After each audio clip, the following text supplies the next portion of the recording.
सब लोगों का स्वागत है और आज ये प्रेस कॉन्फ्रेंस करते हुए प्रसन्नता हो रही है जिस मुख्यमंत्री माननीय नेता श्री नीतीश कुमार जी ने बिहार के ग्रामीण सड़कों के लिए इस 18 वर्ष में लगभग जिस तरह से उन्होंने काम किया और जिस तरह से ग्रामीण सड़कों का नए सिरे से पूरे बिहार में बनाने का काम किया। और सब लोग जानते हैं, बिहार के लोग, जब बिहार की बागडोर माननीय नेता को मिली उसके बाद उन्होंने ग्रामीण सड़कों को के निर्माण में और पुल पुलिया के निर्माण में विशेष रुचि रखी और जिससे कि आज पूरे देश में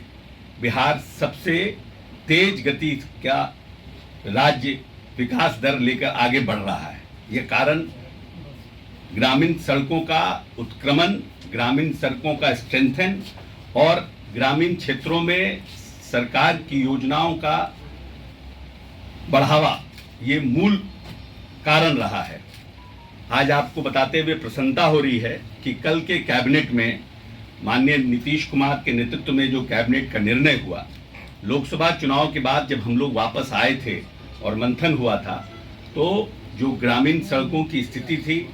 जो पुल पुलिया की स्थिति थी, जिस तरह से बहुत से जगहों पर वोटों का बहिष्कार हुआ था, उन सब बातों को देखकर माननीय मुख्यमंत्री जी ने कुछ स्तरीय बैठक की थी और इस बैठक में उन्होंने निर्णय किया था कि जो हमारे सड़कों का जो निर्माण हो रहा है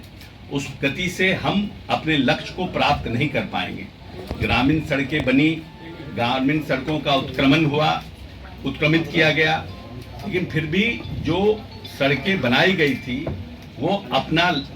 लाइफ टाइम उनका ख़त्म हो गया था और बहुत से सड़कों की स्थिति जर्जर थी। क्योंकि हम जब ग्रामीण इलाकों में विकास की योजना लेके जा रहे हैं तो निश्चित रूप से जिस ट्रैफिक का फ्लो हमारी सड़कों पर लगभग 40 से 50% बढ़ा है और बहुत सी सड़कों जहां सिंगल थी वो डबल करने की डिमांड था लोगों का। तो उस सब चीज को ध्यान में रखते हुए माननीय नेता ने जो हमारी सभी योजना थी उसको एक नई योजना के रूप में इसका शुरुआत की गई है। स्टेट प्लान से राज्य सरकार अपने मत से इन योजनाओं को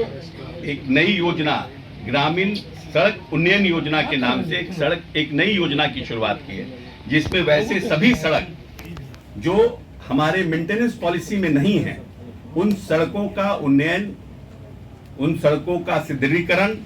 और उन सड़कों के चौड़ीकरण का निर्णय कल कैबिनेट ने किया है। मैं समझता हूं कि बिहार एक ग्रामीण परिवेश का राज्य है और माननीय नेता का ग्रामीण इलाकों को डेवलप करने की एक अपनी सोच है और उसी सोच के तहत इस योजनाओं की शुरुआत की गई है। लगभग हम अभी के समय में हमारा विभाग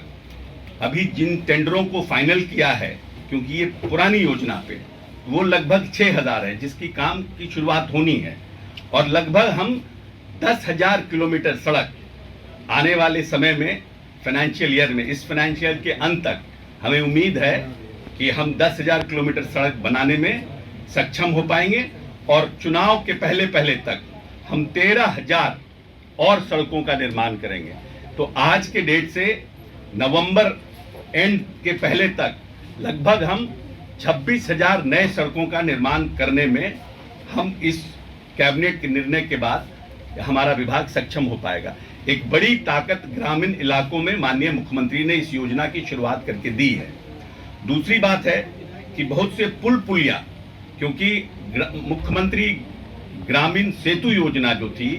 वो योजना लगभग 2018-16 के बाद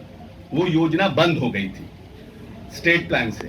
और हम सिर्फ वो योजनाओं को ही लेते थे पुल में जो नाबार्ड पोषित योजनाएं थी, जिसमें हमारा 60-40 केंद्र सरकार का 60 और 40 हमारा कंट्रीब्यूशन होता था। लेकिन जिस तरह से अभी हमें नाबार्ड से पैसा मिला और जिस तरह से हमने पुलों को लिया था, तो लगा हमें निर्णय हुआ, माननीय मुख्यमंत्री ने निर्णय किया कि जो डिमांड और सप्लाई वो मैच नहीं कर रहा था। इसीलिए फिर से माननीय नेता ने इस प्रदेश में मुख्यमंत्री ग्रामीण सेतु योजना की शुरुआत की है और मैं समझता हूं कि लगभग अभी 800 हमारे यहाँ पुल निर्माणाधीन हैं और चुनाव आते आते तक हमारा टारगेट 1000 नए पुलों का निर्माण करने का है। और जो कल कैबिनेट ने जो निर्णय लिया है उससे लगभग हम 1000 और पुल को, तो अभी जो स्थिति बिहार में है अगले साल तक लगभग हम 1500-1600 पुलों का निर्माण करने में सक्षम हो पाएंगे। जो एक बड़ी लोगों की शिकायत थी कि आज़ादी के इतने साल बाद भी बहुत से जगहों पर अभी भी पुल का निर्माण नहीं हुआ है, और खासकर वैसे जगहों पर जहां पर हमारी आबादी अति पिछड़ों की है, महादलितों की है, अल्पसंख्यकों की है, उन बसावटों को हम लिंक करने में कहीं ना कहीं पिछड़ गए थे। बहुत काम करने के बावजूद फंड की कमी थी, कुछ स्टेट प्लान से बाकी विभागों में भी काम चल रहा था। तो